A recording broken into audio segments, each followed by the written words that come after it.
Hello, how is everybody? Claire here, Purple Poppy.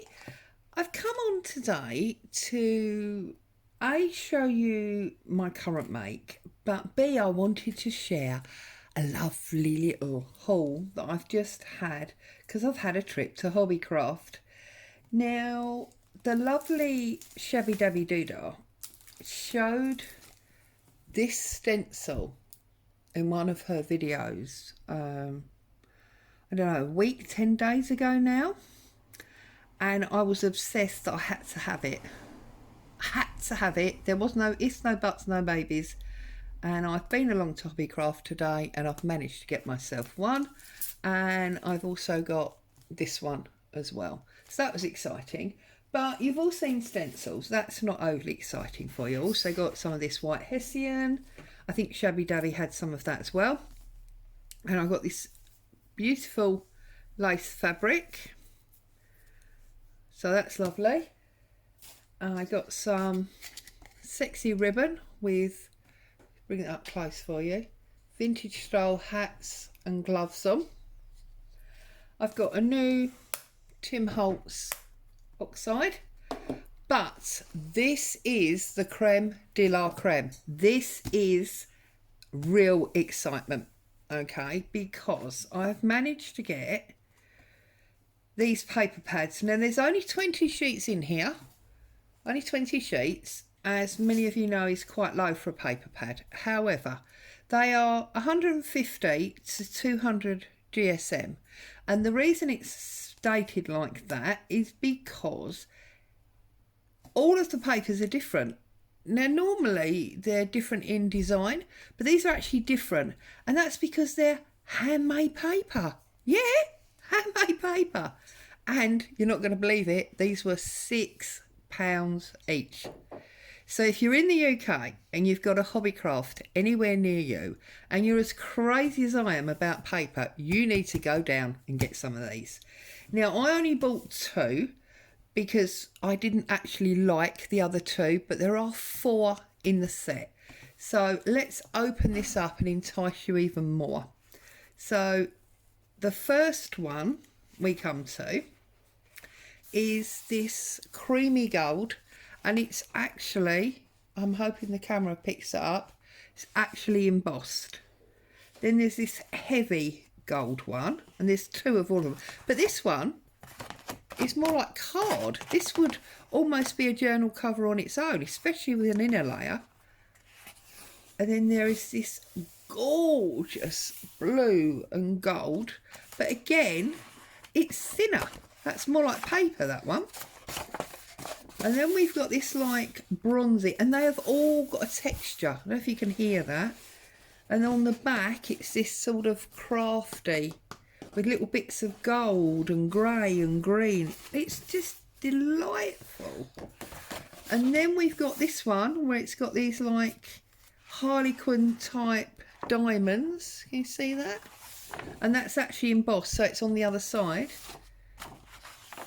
And then there's this one. This reminds me of wallpaper, this one. It's quite thin compared to some of them. And then we go on to this one. And this is all higgledy-piggledy and rough, and it's grey on the back. Look, it's not been very well stuck together, this pad, so I'm going to lose a little bit at the top and the bottom, but it's so wonderful it doesn't matter. And then we've got this beautiful silver, and this is cardy again. And then right at the back we've got this like pink embossed wallpapery type, and that's very thin, that one. So that's the first pad. Isn't it gorgeous? Oh! And then the second one, again, 20 sheets, selected, specially selected handmade papers, and this again is 150 to 200. 6 designs in this one, so there's actually 3 of each design, and these are like onyx and marble. Look at this. And again, it's that beautiful handmade paper, and on the back there's almost like a crosshatch. weave in the actual paper. And then, oh, I'm sorry, Boo's here today. I do apologise. How dare people walk past her window. Then we got this beautiful creamy coffee coloured one. So there's 3 of those. But you can see this has obviously been done in large sheets, because this one is very different to this one. It's very different to this one. But they're all that same colourway. And then we've got this green. Look, you see? Same colour, different pattern. So although you get 3 the same as you do in most paper pads, they're actually completely different. Look. There's 4 of that one. And then there's this wonderful grey. Almost looks like it's been sliced through some gemstone or something there. They're just delightful.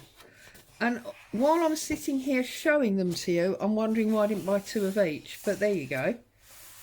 Beautiful orange.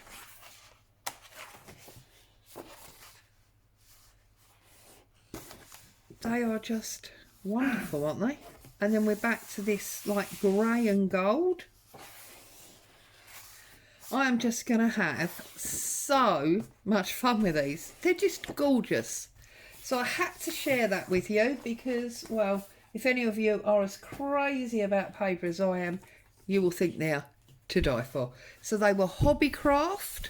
They were £6 each, those pads, and there is 4 of them in the set. And I have bought them just like, I don't know, 2 hours ago. So there you go.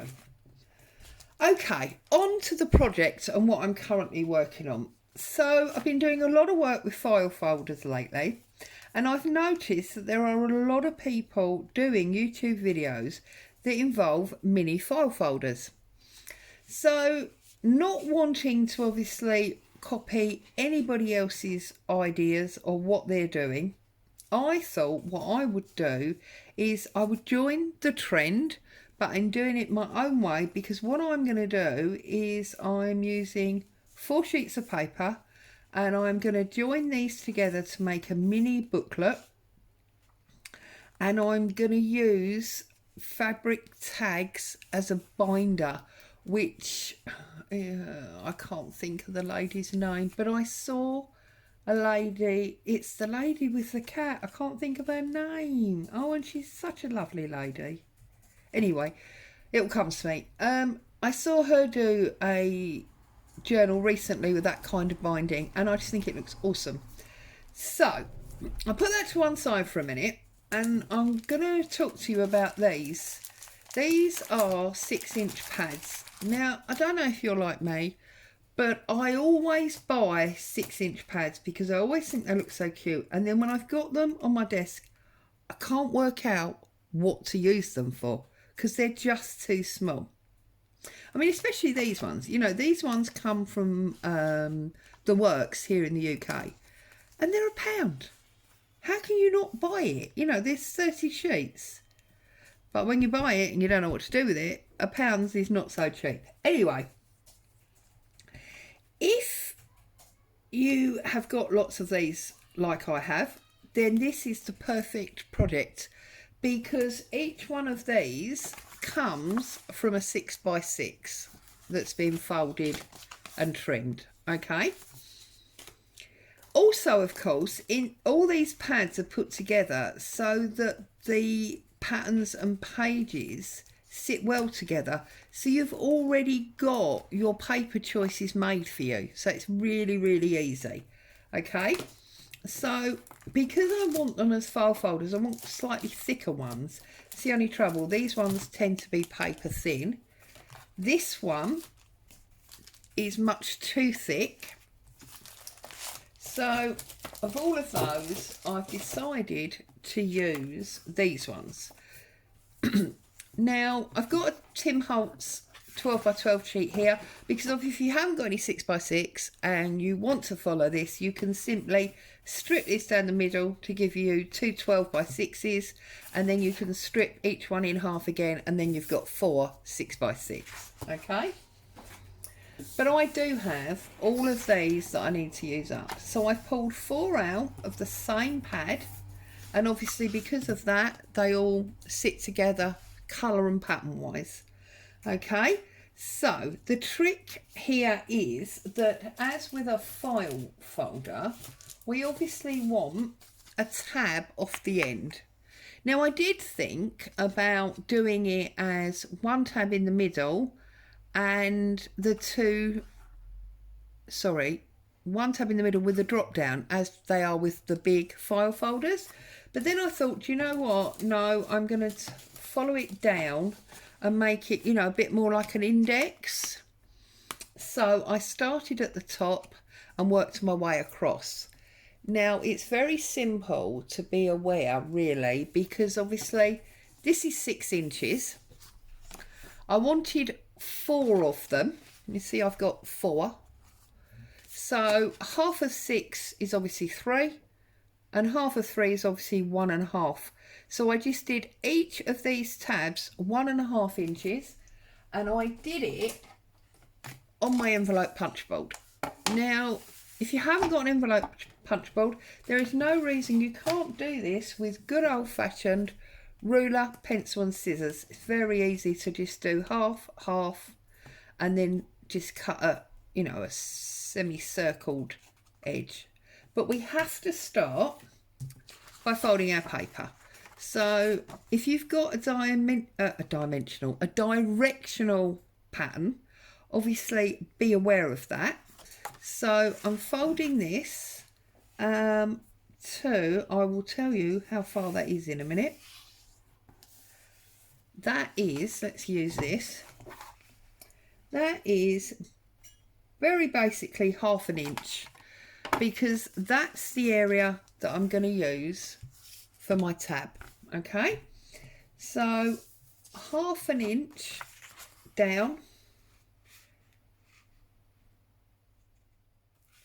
and I'm just folding all 4 of them like this.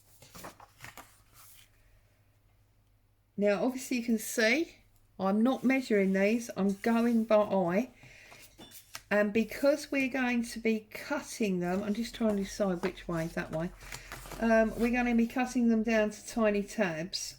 If you are slightly off, it's not going to matter. Okay, so we've got those like that, and then I'm just going to bring my punch board in, make sure you can see it, and starting right at the edge so that I'm in the middle of that silver bit in the middle, I'm going to punch. Okay, and I've got the curve. I'm then going to turn it over, and I'm going to put the centre of that curve on the 1.5 inch mark, and I'm going to punch again, and then that, you see, gives me my tab, and then I'll just cut all of that off. So now we know that that's the bottom one. So on this second one, we know that we need our first one to be at 1.5. Okay, so we find the 1.5 point there, we slide along so the centre of that groove is at 1.5, and we stamp again. So now we're going to cut out that one and that one, and then we're going to do it again. So we're going to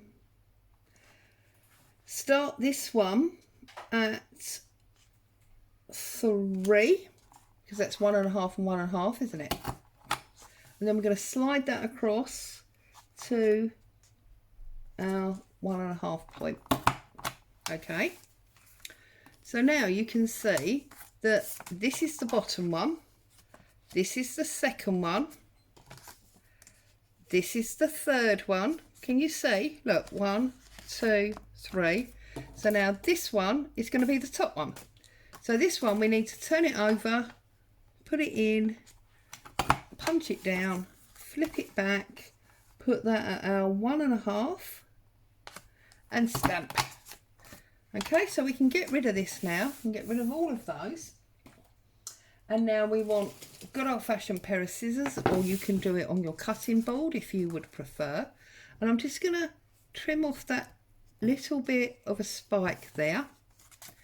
And then I'm going to take my scissors and try to cut. Actually, you know what? I'm not going to do that. I'm lying to you. I'm actually going to get a ruler and I'm going to do it. Whoops, that's a load of stuff just fell on the floor. I'm going to do it with a blade if I can find a blade, which I now can't find. Oh, for goodness sake. You see, if I was tidying the desk up occasionally. Okay, so I'm going to cheat yet again. And I'm going to use my metal ruler. And I'm going to use my embossing tool and I'm going to score it.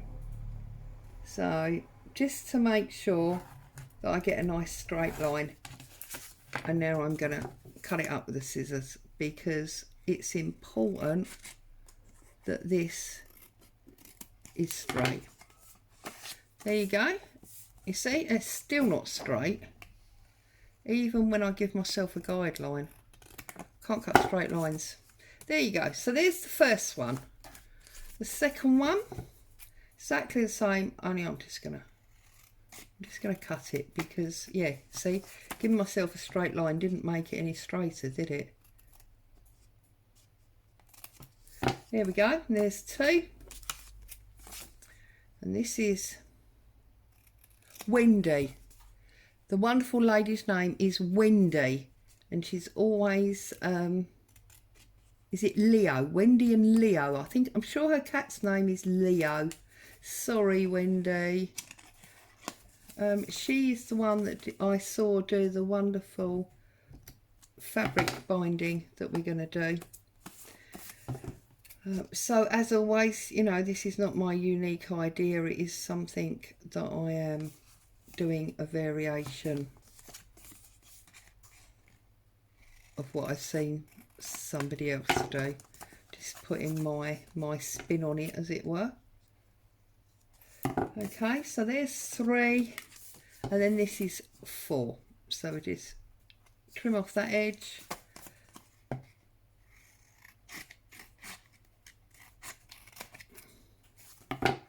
And that one needs to be a little tiny bit lower.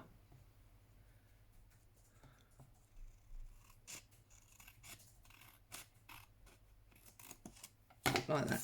Okay, so let's get rid of all of that. So now we have got our 4 index folders, yeah? So, extra crease. Now the first thing I'm going to do is I am going to find some fabric to make as our binder. So while I rummage in my trusty box, here we go. So I've got this is my builder's cloth. I've talked to you about this a few times. Here in the UK, I believe it's called a dust sheet, and I buy this in rather large packs for what we're doing from the sort of DIY store, and I just coffee and tea diet really. It's, I'm trying to think to describe to you what the fabric is.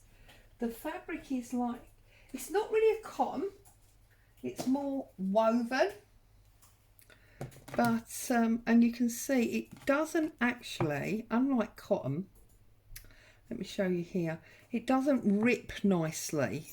You know how we like to rip things, or I do. It doesn't rip nicely. It's too woven. It's wrong. So you don't often get a very nice straight line, especially if you're like me, and you can't cut in a straight line, as we've proved many times,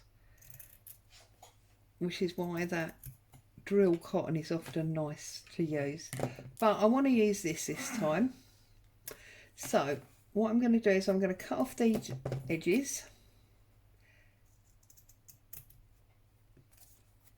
Okay, and I'm going to cut these in half.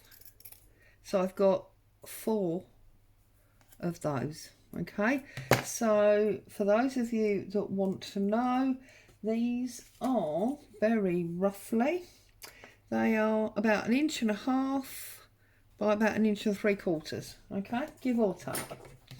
I'm then going to cut some of this hessian,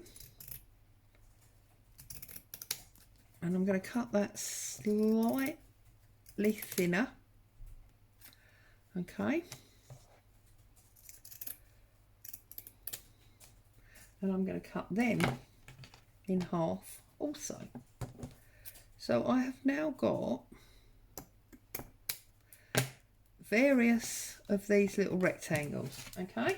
And what I want to do is I want to turn the back of this one onto the front of this one, okay? And I'm going to put 2 pieces. I'm going to use this cotton one. I'm going to put 2 pieces here to use as part of the binder or the binding, okay? So I'm going to do my dual glue method here. So I'm going to put Pritt Stick on, because I like Pritt Stick on fabric, you know I do. And oh, this one's almost empty. I'm going to find another glue, I think. Okay, and then I'm going to use some, my finger's stuck to it now. I'm going to find some Fabri-Tac to squirt on that as well, just so we've got that dual glue that I like. We've talked about this before. For those of you that have not watched my videos before, the reason I do this dual glue is because Fabri-Tac can grin through your fabric. It can grin through your fabric so that you can see it. So because of that, look, can you see it's grinned through there? We try to use less of it so that that doesn't happen. But then sometimes in the drying process it doesn't really stick, so that's, or it doesn't stick as well because you've used less of it. So that's why I like to use Pritt Stick, because that holds it in place. So then I'm going to close that one over, and I'm going to put this one here, okay, exactly the same, and I'm going to use 2 more hinges, but I'm going to make sure that these hinges go in a different place. So I'm going to put this one right at the top, like that, okay, and then I'm going to put the other one, because obviously we've got 2 on each page, right at the bottom, okay, and I'm going to turn it over. You see it's come slightly on stock, so just give that a little minute.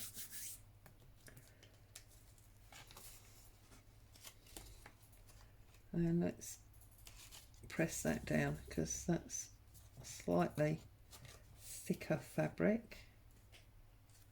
Okay, and then I'm going to do this one again, will be in the middle, so I'm using the builder's cloth one again.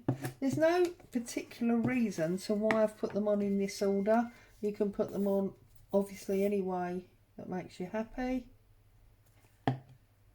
So going back to the middle though, because we did those ones at the top.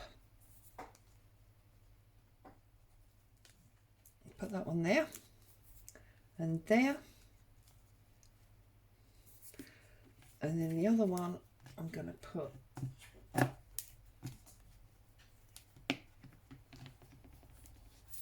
just below it, so it's semi in the middle like that. Then I'm going to fold that over, line it all up and glue that down like that.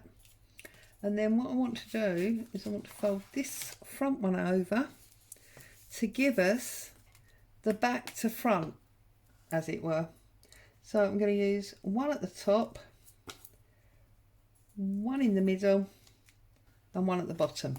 Okay, so I'm going to put some glue there, which is at the top, some glue there, which is at the bottom, and that one in the middle. And then I'm basically going to do half measure ish of that one. That one's stuck to my finger. I'm going to put that one in the middle like that, and then I'm going to put this one at the bottom like that. Okay, and then I'm going to come over and I'm going to align it at the front. So 1, 2, 3. And we come over, just hold it for a minute because obviously it needs to get a grip, as it were.